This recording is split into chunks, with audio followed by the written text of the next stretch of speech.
Bonsoir à toutes, bonsoir à tous.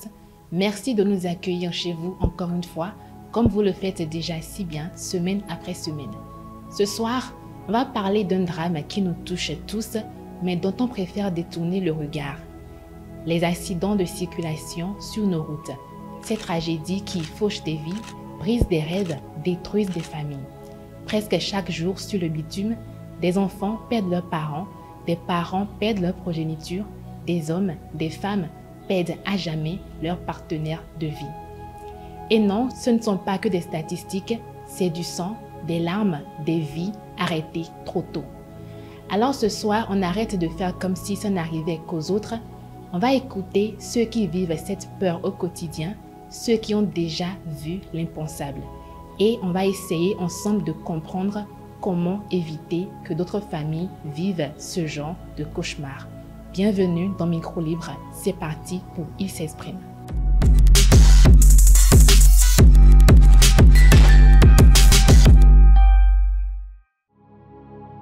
J'ai été témoin d'un accident à Cotonou, précisément à Papa. Je marchais vers le pont et il y avait un individu qui était sur sa moto, je ne sais pas ce qui s'est arrivé.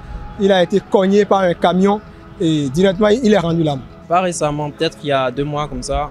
Mais je pense vers Godomain, là-bas, l'école, il y avait un ZEM qui passait et je pense qu'ils n'étaient pas censés passer. Donc ils traversaient et un Tokpa là. J'ai été victime une fois d'accident. On était sur la voie et il y a une moto qui était devant nous. Normalement, les motos doivent serrer un côté. Puis les zizards, nous on a essayé de le dépasser. Il est encore revenu de notre côté et on a glissé, on est tombé. J'ai été victime quand j'étais en première année. C'était sur le pont de Godomain. J'étais sur Zem, je voulais rentrer et puis je crois qu'il y avait un Zem qui nous avait percuté par derrière. On vécu accident de Copon. Les accidents au Cadjegon. D'abord, Alina Sewe. Bon, de Alina Sewe, chauffeur, et comment Aliwe, non c'est bon fini. Boka Wezuji, et ce pas côté bon moro. D'abord, Alina Sewe, bon li frenia. Et glad d'abord. D'abord, et coup sur place. Encore tout le temps, on doit encore dimanche, lundi soir, si ça va être si ça, naïe tiens. Ce qui cause un peu les accidents sur nos routes, au Bénin un peu partout, il y a l'alcool, il y a l'état d'ivresse de ces usagers-là. Ils sont ivres, du coup ça occasionne les accidents sur nos routes. Les gens roulent avec les pneus usagés et s'ils font des chargements au gabarit, les pneus se cassent et même si tu es dans ta droite, l'autre va quitter là-bas pour venir te persécuter. Il y a certaines personnes, à cause de leur humeur, ils n'arrivent plus à contrôler la manière dont ils conduisent sur la route. Oh, c'est des voies dans les agglomérations et ils sont tout le temps en train de filer. Feu dans ta mais les tiens non brûler feu. Et ne les met en accident que non dit. Le fait qu'ils ne respectent pas les codes de la route, c'est ça les vraies causes.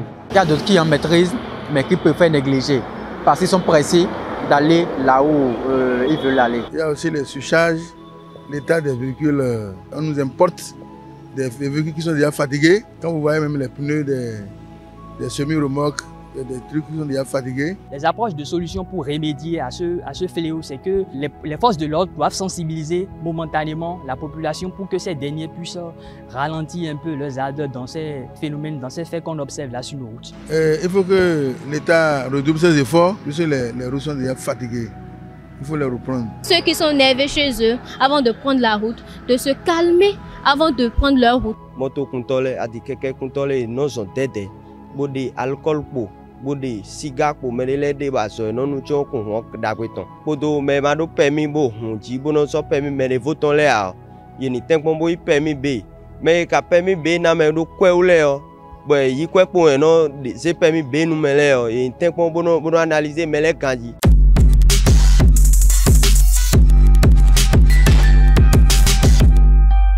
Des témoignages forts, émouvants et parfois bouleversants. Mais pour y voir plus clair, nous avons invité pour vous ce soir un expert qui va nous expliquer les causes de ces accidents, les responsabilités de chacun et ce qu'on peut faire ensemble pour réduire ce carnage sur nos routes. Déjà, dans le monde entier, ce sont nos pays, les pays en voie de développement, tels que le Bénin. Il faut savoir que 85% de la mortalité routière concerne plus les pays en voie de développement, dont le Bénin, avec plus de 1,4 million de décès par an dans nos pays en voie de développement.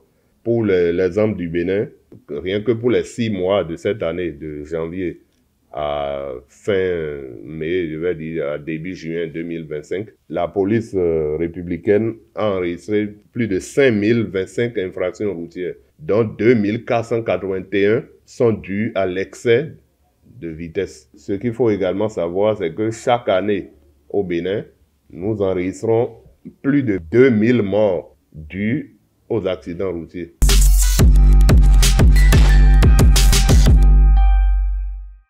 Les causes des accidents, ce qu'il faut retenir de façon classique, et ceci c'est dans le monde entier, c'est un triptyque. Quand on dit triptyque, on peut les regrouper en 3 grands facteurs des accidents routiers.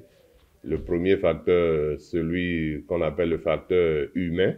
En second lieu, le facteur matériel roulant, donc l'état du matériel roulant, que ce soit une voiture, une moto, 2 roues, que ce soit un tricycle, peu importe le matériel que roule le conducteur. Et le troisième grand facteur, c'est le facteur infrastructure routière.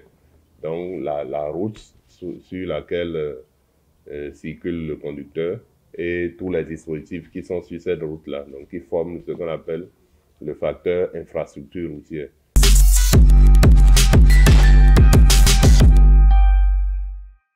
Le facteur humain en a au moins pour 98% dans la cause des accidents routiers. Mais moi, j'ai l'habitude de dire même que le facteur humain en a pour 100%.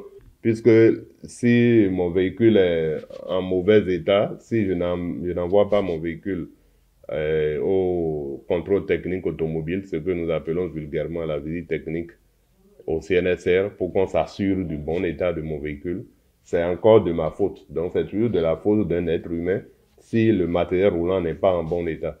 Si la route sur laquelle je circule avec mon véhicule est jonchée de ce qu'on appelle les nids de poules, c'est-à-dire les petits trous que l'on trouve un peu partout sur la route. Si la route, il y a eu peut-être un camion qui a fait couler son huile à moteur sur la chaussée et que la chaussée est glissante, elle entraîne un accident routier. Si les techniciens qui étaient censés implanter des panneaux, des signalisations routières sur cette route-là, des panneaux de limitation de vitesse, des panneaux de signalisation, des panneaux d'avertissement, etc. Si ces techniciens n'ont pas implanté ces panneaux, ou les ont mal implantés, ou que les panneaux implantés sont illisibles, sont invisibles ou illisibles ou difficilement visibles, etc. Tout ça, c'est la faute à un être humain. Ce sont les techniciens en question là qui sont en faute, c'est pas la faute à la route. Donc, que ce soit les causes comportementales, que ce soit l'excès de vitesse, que ce soit l'alcool au volant, que ce soit la prise de médicaments, quels qu'en soient les facteurs de cause que nous prendrions, vous finirez par convenir avec moi que toutes ces causes-là pourront se fusionner en ce que nous appelons la conduite irresponsable. Et la conduite irresponsable, c'est toujours de la faute d'un être humain.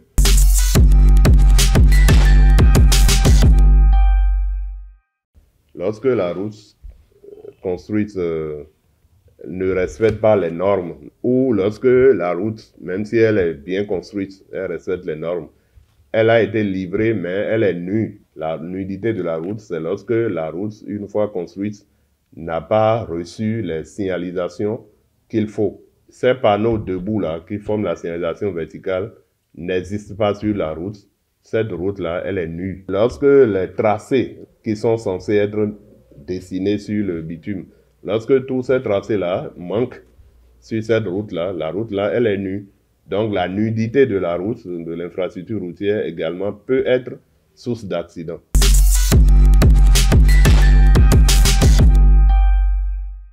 Il y a plusieurs types d'actions. Donc, en termes de prévention routière, et à ce que nous appelons les activités éducatives. Ce sont toutes les activités qui vont dans le sens de la sensibilisation des usagers de la route. Nous menons beaucoup d'actions à l'endroit de tous les différents types d'usagers, que ce soit également à travers les médias comme le vôtre, Nord Bénin TV, et toutes les autres chaînes télévision et radio partenaires. Nous faisons beaucoup d'émissions pour sensibiliser les populations.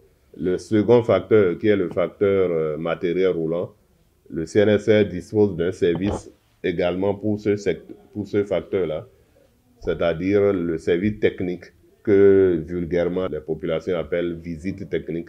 Et le troisième facteur également que j'avais cité à l'entame, le facteur infrastructure routière également, le CNSR dispose également d'un service qui s'occupe de ce facteur-là. Donc c'est un service, une cellule du CNSR qui se déplace sur les routes pour aller s'assurer du bon état de toutes les routes.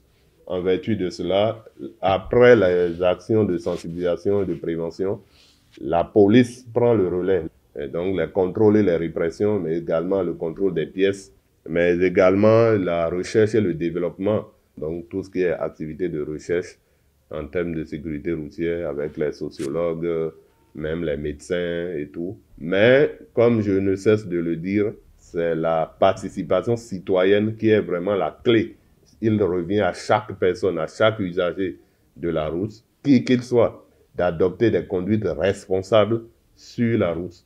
Et c'est cette conduite responsable qui est la meilleure des actions de lutte contre les accidents.